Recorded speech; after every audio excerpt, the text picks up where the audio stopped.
Welcome to another edition of the Insights Tech Showcase. Today we're talking about online communities. Before I hand it on over to Lenny, I just want to go over a few things. First, we've got that chat box. As always, feel free to drop your LinkedIn or let us know where you're tuning in from. And then we have that questions box. If you have any questions, drop them there, and we'll get to them at the end of each session. But with that, Lenny, I will hand it on over to you. Thanks, Bridget. Hi, everybody. Thanks for joining us for a new edition of our Insights Tech Showcases. As Bridget said, this time we're talking about online communities. And conveniently enough, as kind of a ancillary side project related to the Insights Tech Showcases, we have launched a series of buyer's guides. And that is actually what this session is kind of designed for, at least to give you a sense of considerations in evaluating the methodology and the overall technology. The buyer's guides get into specific companies. Bridget will drop a link into the chat. Encourage you to check those out. There is one on communities that's going to be available as well. So it's just a great adjunct to what we're going to talk about today. All right. So that said, communities have come a long way. Back in the day, they were called MROCs, Market Research Online Communities. And those of you who may remember that, the gist is a digital way to engage in a more asynchronous, primarily qualitatively focused research process. It was an extension of kind of proprietary panels, but with more of a qual approach.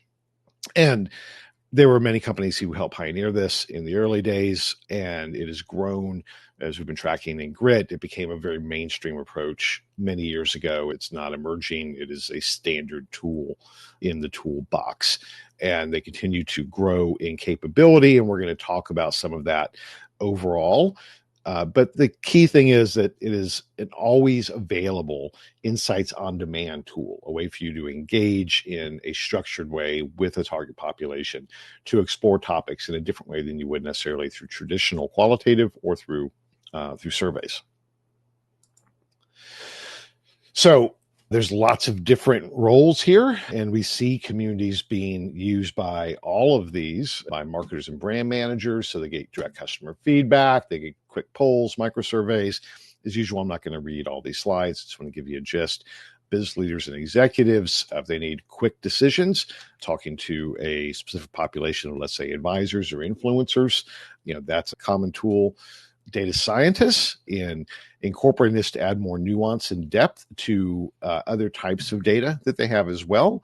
And of course, the platforms now being digitally focused allow for easy API integration and imports and exports. So it's a lot easier to blend these types of data sources together in that capacity.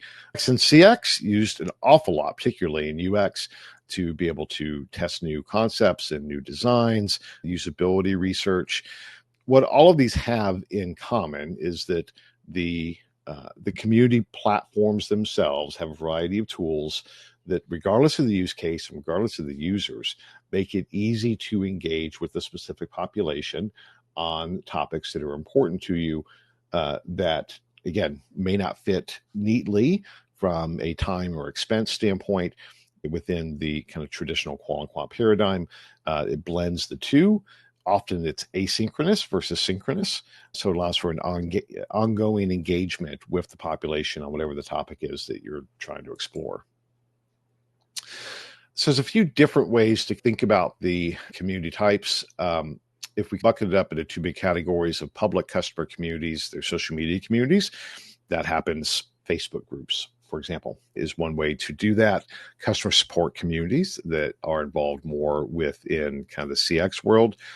Brand advocacy communities where you're exploring different influencer networks around your brand. Then private insight communities. And that's really more what we're talking about today.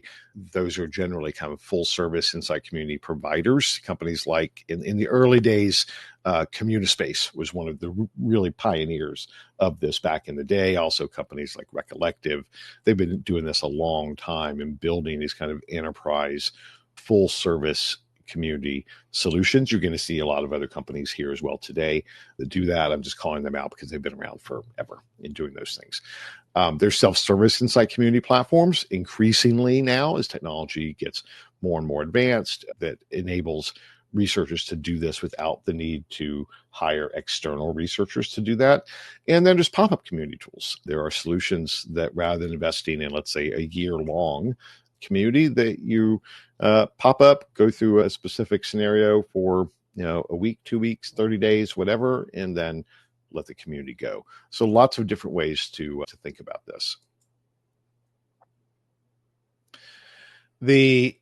Let's look at the kind of the public ones. I don't want to spend too much time on this because, again, we're more focused on the private than the public, but these options do exist in social networks, Facebook groups, LinkedIn groups.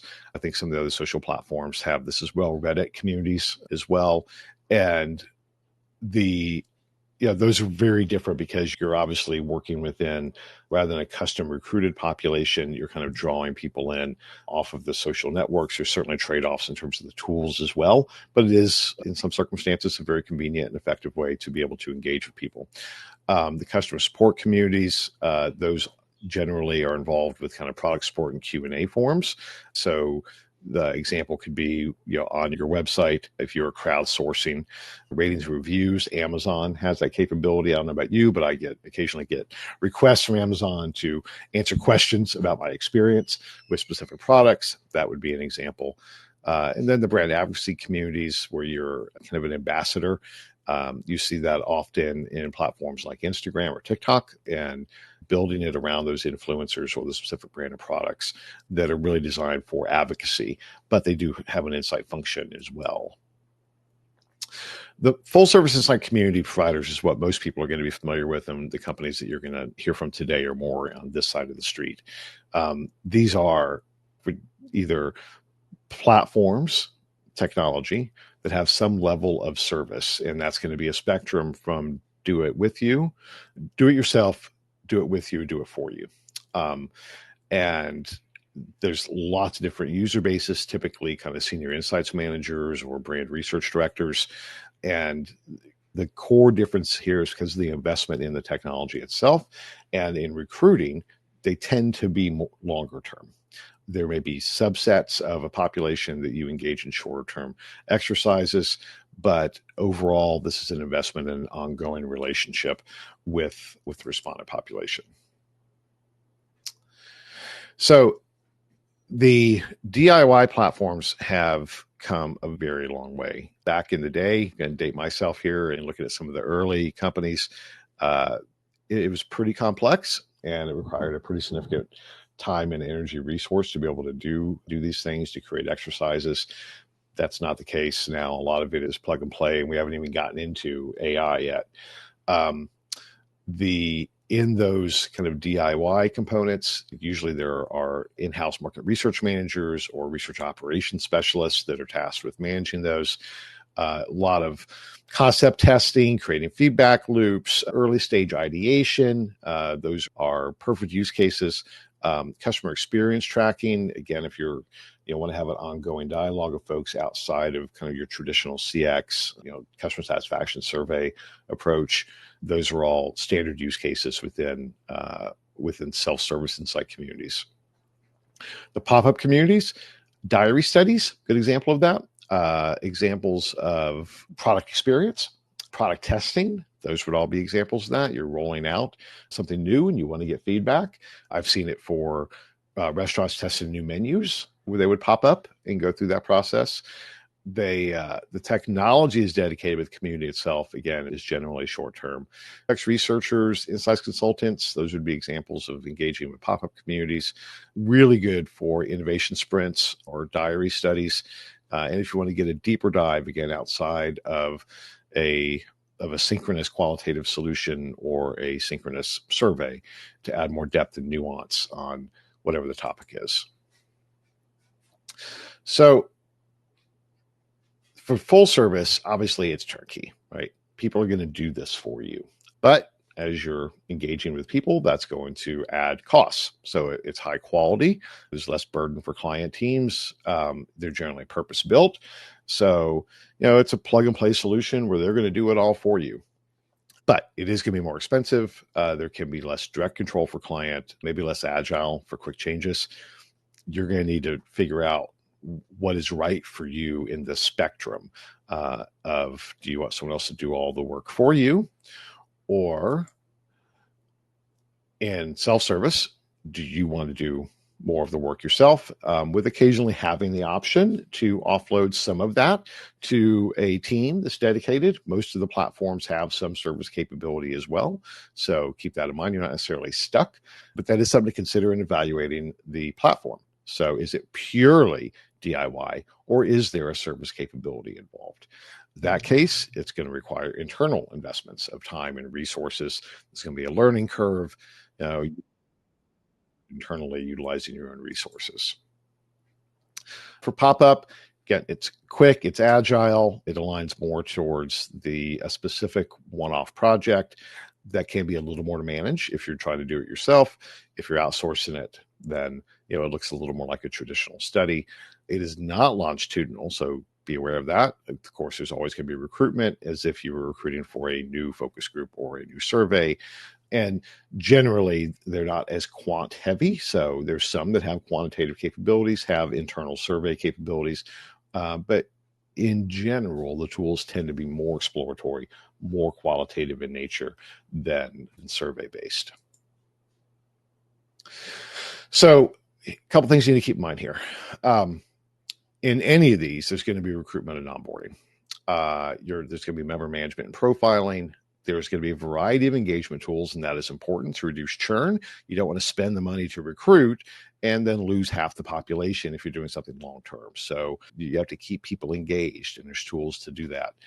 There's almost all of them are real time. So there's a way for you to be able to, as you're going, to be able to collect feedback and analyze it. There's different functions that look like forums and chats. And of course, there's going to be different analytics dashboards and reporting. And those are getting more sophisticated as AI comes into play. On a related note, as we enter into the kind of agentic world of technology, so automation and workflow features, they were already there, meaning integration with other platforms. The next evolution of that is it's going to look more like AI agents doing some of that work for you. Pay attention. Almost all of them are going to be mobile first and with a mobile responsive design, but there are some out there that maybe not. So think about how you're going to be engaging with your population. What is the form factor and the tool set that they are most accustomed to? For B2B, it may be, that don't worry so much about mobile and you're optimizing for PC, but you can't ignore mobile.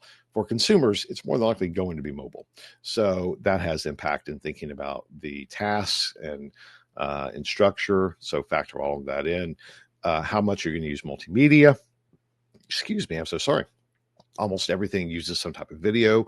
Feedback is now incentives. You got to reward people. What does that look like? Gamification, it helps with engagement. What about conversation? Again, now in the era of AI, many of the exercises are using conversational AI as a moderator rather than a human doing it. So think about that.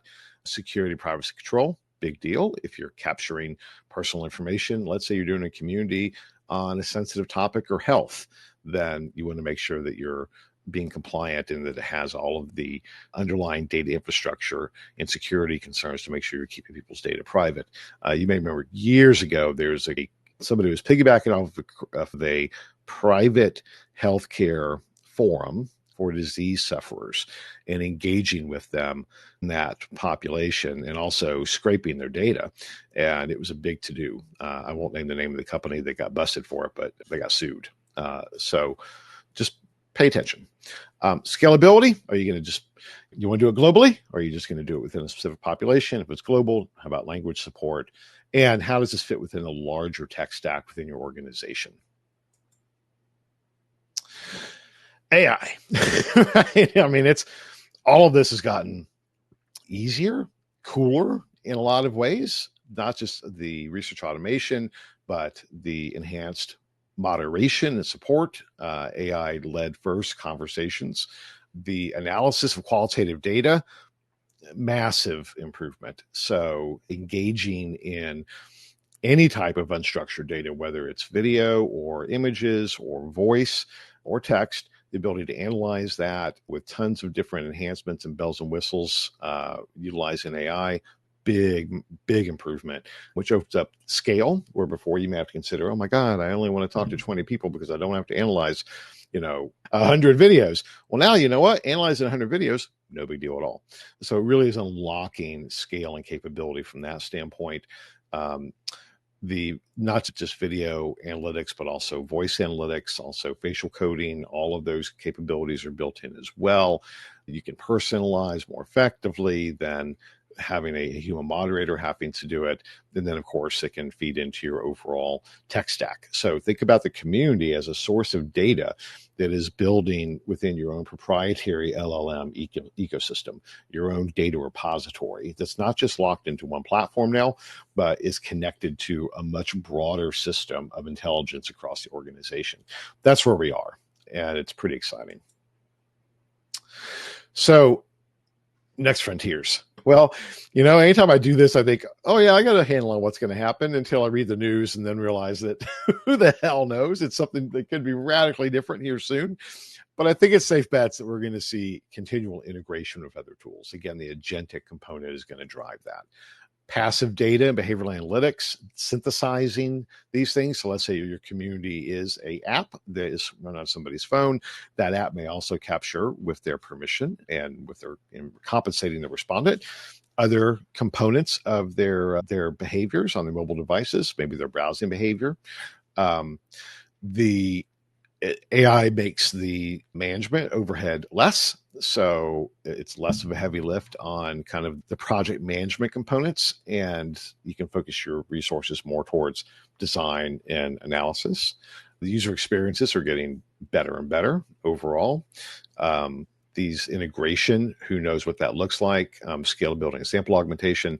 I would also say pay attention to wearables, right? Follow the money. There's a ton of money flowing back into wearables right now. Meta seems like they're betting the farm on their new Ray-Ban and Oakley integrations. What will that do both towards the type of exercises that we can engage in, as well as the interactions? I saw that Apple is rolling out a new solution that has a flick of the wrist as a control mechanism. So that may affect how respondents are engaging in this. So make sure that your supplier that you're working with is future focused as well, because the world's changing fast. And a lot of how we engage technology around us and what that unlocks in terms of capabilities is going to continue to change. It may not change overnight, but then again, we're only 3 years into the AI revolution, and look how much things have changed. So because these some pretty pronounced rapid changes, make sure that your partner is wired into that as well and are thinking ahead.